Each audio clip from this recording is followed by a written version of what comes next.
president, kryeministra, shkëlqësi. Kështu, atje ku kishte luftë, tani ka paqe. Por një tjetër detyrë historike shtrihet para nesh. Të mbajnë paqe atje ku ka paqe.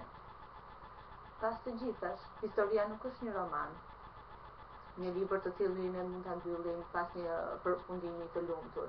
Ne jemi plotësisht të përgjegjshëm për atë që do vi. Do të ishte më e qartë se sa është sot kjo gjë, kur ne jemi goditur nga kriza më e vështirë ekonomike në dy breza, duke shkaktuar vështirësi në mes njerëzve dhe duke vendosur lidhjet politike të bashkimit tonë në festim.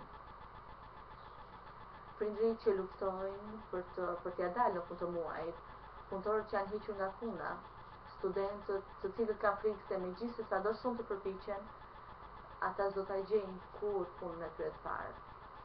Kur ata mendojnë për Europën, paqja nuk është gjë e parë që u vjen në mendje.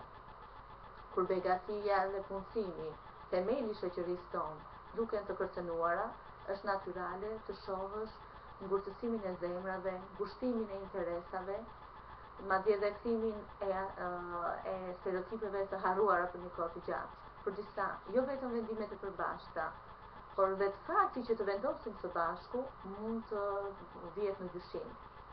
Zonja dhe zotrinj, ne përgjigjemi me punët që bëjmë.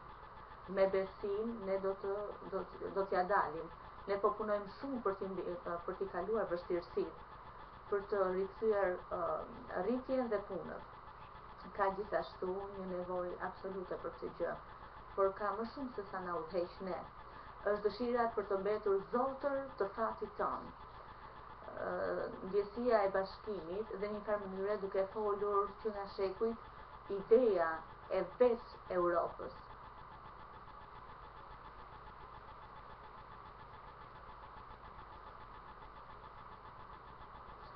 Prezenca e kaq shumë drejtuesve europian këtu sot nënkupton bindjen tonë të përbashkët, që ne do dalim nga kjo gjë së bashku dhe më të fortë. Të fortë aq sa duhet për një botë, për të mbrojtur interesat tonë dhe për të promovuar vlerat. Ne të gjithë punojmë për të lënë një Europë më të mirë për fëmijët e sotëm dhe ata të nesërmes. Kështu që më vonë, të gjithë ata që mund të kthehen dhe të gjykojnë atë brezin tonë që ruajti premtimin e Europës. Shkëlqësi, zonja zotrinj, kontinenti ynë, i ngritur nga hiri në 1945, pas 45-s dhe i bashkuar në 1989, ka një kapacitet të madh për ta rishpikur veten e tij.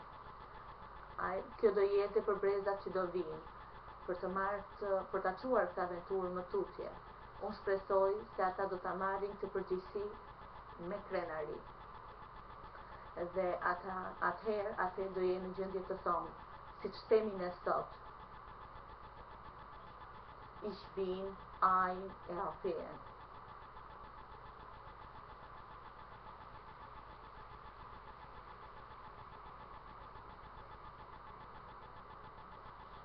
Je suis fière d'être européenne.